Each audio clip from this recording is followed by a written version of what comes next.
This song is called Damn These Love Spells. I wrote it for Jed in 2000. Damn these love spells for not walking. And these candles for not burning. Sorry, my throat. I need some water. As you can see, people are trying to steal my identity. Totally fled for my life. And it doesn't seem like I am being helped. So, yep, just trying to keep my identity. I've had, somebody actually stole my laptop, so it's being fixed right now.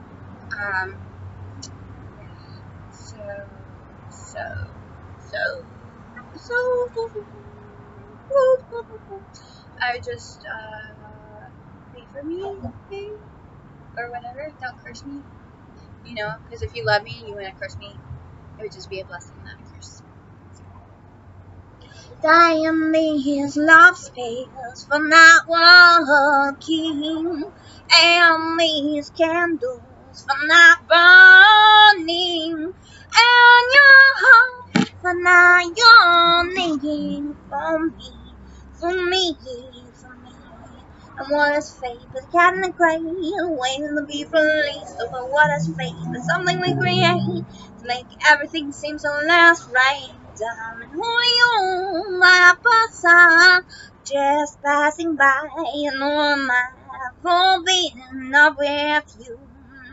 Damn these love spells for not walking, and these candles for not burning, and your heart for not yearning for me, for me, for me. Now time has passed, but it's just been delayed for another time. The love you're gonna have, I guess we'll say. So make amends, it won't be alright. Who are you to tell me time is just a rhyme? And who am I? Forgive my heart to you. Damn these love spells for not working, and these candles for not burning, and your heart for not yearning for me, for me, for me. I just have to say, do not perform any spells anymore. I do write positive affirmations and sing positive songs more, or write positive affirmations and speak them out loud more. But definitely no spells. So I made sure of it for myself to never take away anyone's free will. It's not right to take away people's free will. While it sounds great in a movie or a song or something, in real life, I do not like having my free will taken away. And I don't think anybody else should have their free will taken away. So we're going to work, all of us, together to get everybody out of this sort of prison hell that some people are in. We have to work together to find the truth, right? I know that Jesus says he's the way, the truth, and the life. But when you read the Bible and what he says, that doesn't always seem correct. I mean, there are certain ways of dissecting it that I have definitely seen. But I think the most important thing is it is done unto you as you believe, on some level. Because I have seen that. Oh my God, I've seen so many signs. People create tulpas and their own gods all the time. And you can see evidence for your beliefs. Throughout my lifetime, I have seen many evidence for my beliefs, for my mixed beliefs, and just if I focus on, this one time I predicted this guy's full name, and then a clairvoyant told me where he would be. She said he'd be in a room painted black where people were performing words, and where I would have something to do with being the voice of the meek, right? Because she said that was my she said that my life purpose was to be the voice of the meek, and to do it through writing and singing and spreading love, but so she said my life purpose was specifically music. That's when I wrote the screenplay. It's not very good, but you know, whatever. I wrote the screenplay called Jesus for Hire, and in that screenwriting class, we had the opportunity to work with acting for the camera class,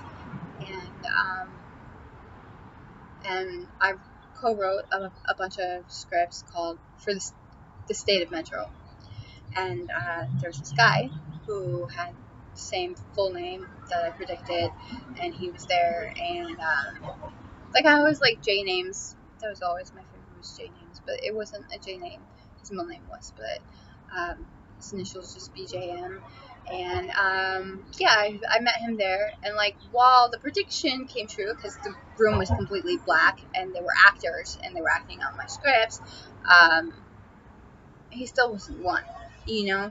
So you got to be careful what you predict, because just because you predict something and it comes true, it doesn't mean you can take away somebody's free will, and it doesn't mean it feels right, you know. It doesn't mean it's the right person, because I didn't like him like that, and he didn't like me like that, and we were just forcing things, and then it just kind of got out of hand a little bit. But I'm glad it didn't go too far, so I'm glad that like I'm just happy for him, and you know, and it prompted like some additions to plays, like my Coming to Being play, which is the trilogy from there's Last Call, I Will, and then Coming to Being. I've written more since then, but haven't published it. And then there's the short story. At first it was wrestling, called Wrestling with God and B, but then I changed the title to Comfort in the Arms of B. So anyway, I just didn't like him like that, really, and I felt like I was forcing it just because of a prediction. And a lot of the time, my whole life, I felt like because I would have dreams of people before they came true, and because I would have signs or some sort of prediction, that I would really hold on to somebody that just wasn't good for me, because it was like, oh well, I dreamt about them before, so they must be the one, you know. I had a lot of dreams about people, and then the ones that didn't come true, I thought, well, maybe in another parallel they were really the one, you know. Or you know, like I meet them online or something after I had a dream about them, but I want to come true. So I don't know, weird stuff. Maybe in a parallel reality, I was with these people, and maybe it ended up great, and maybe it didn't, you know. And maybe the reason why, maybe I have tons of songs, so maybe that was the most important thing. And that was really sad for me at first. Was like, why am I going through all of this heartache just for like creation purposes only, you know, just for a bunch of songs? But I'm really glad I have all these songs, because like, what if I didn't have these songs, you know? What if I had heartache and no songs, you know? So that's where I feel like freedom of speech comes into play, like with expression, like, you know, just let us be able to express ourselves in music and art and film and plays and stuff like that, you know. But let's try and keep it in the music and art and film and plays, you know, and not acted out in real life, because some things are just too scary. And I know that art is influenced by life, and life is influenced by art, but we have to have healthier egos and realize that not everything should be experienced in real life, because it just hurts, you know. Anyway, so as far as like predictions and stuff goes, like even at one point, like I was walking by a tennis court, and I was thinking, yeah, if a tennis ball flies over the court, this guy, the BJM guy, he's gonna love me, you know. Of course he'll love me. And for an entire summer, every time I walked by the DU tennis court, a tennis ball would fly over, or it would be filled with tennis balls like on the grass. And so I thought, okay, of course he's gonna love me, but he didn't. And another part was like Ross, who I wrote over 200 songs for, and it's in this book, Dreamer, by Ian Kellogg. I asked for God for a sign to hold on, like I was crying in the rain, should have held on to Ross, and I walked by this coffee shop that was brand new. I hadn't seen it before, and there was a sign that said, "Consider the sign a sign." And I thought, oh, that must be it, this sign, hold on to Ross. But no, never ended up with him. So I'm just saying, just because it's a sign doesn't mean it's true, and so we can create signs all the time, and we can create things for ourselves all the time, things that are like good for ourselves all the time. Like I wanted some canvas, and suddenly my neighbor put a bunch of canvas in the recycling. Some of it was already used, but some wasn't, so that was cool. And so it's just like just be careful where you place your mind, because I've placed my mind on a lot of stuff. And while yes, I can attract certain things into my life, and good and bad things, sometimes on higher frequencies than others, I just think it's important to not take away free will. So anyway, that was Damn These Love Spells for Jed 2001. Let me see if I can sing it better. Definitely need some water. Damn these love spells for not walking. Damn these candles for not burning. And your heart for not yearning for me, for me, for me. And what is fate but a cat in the crate, waiting to be released? So what is fate but something we create to make everything seem so less rain down? No, you but a person just passing by, and who am I for being not with you?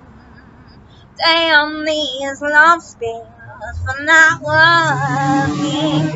Damn these candles for not burning. And your heart for not yearning for me, for me, for me.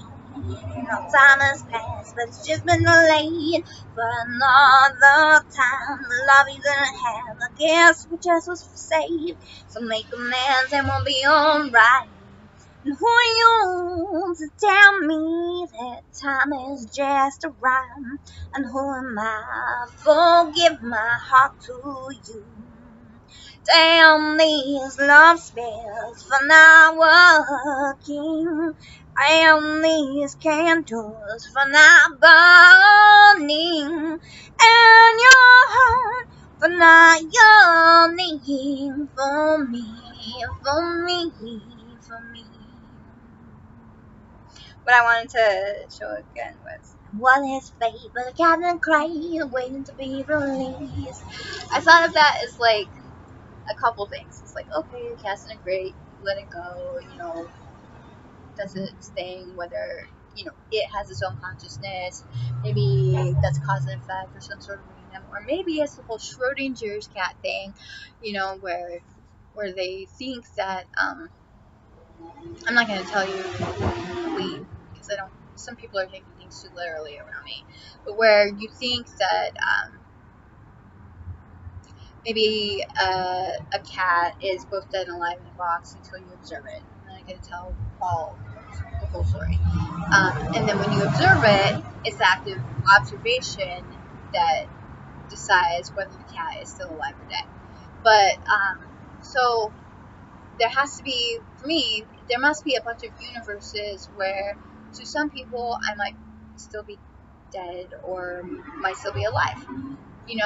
And then in other universes, like some people are dead to me and other people are alive to me, and it's the act of my observation on this version of me's observation that determines whether or not I observe other people being dead or alive. And it's just been really weird to actually experience weird experiments like that lately. It's been crazy.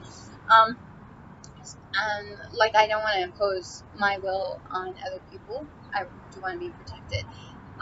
But it's just been weird to notice that, like, I'm sure there are some realities out there where some people think that I'm dead, or think that I'm alive, but they see a different version of me, maybe.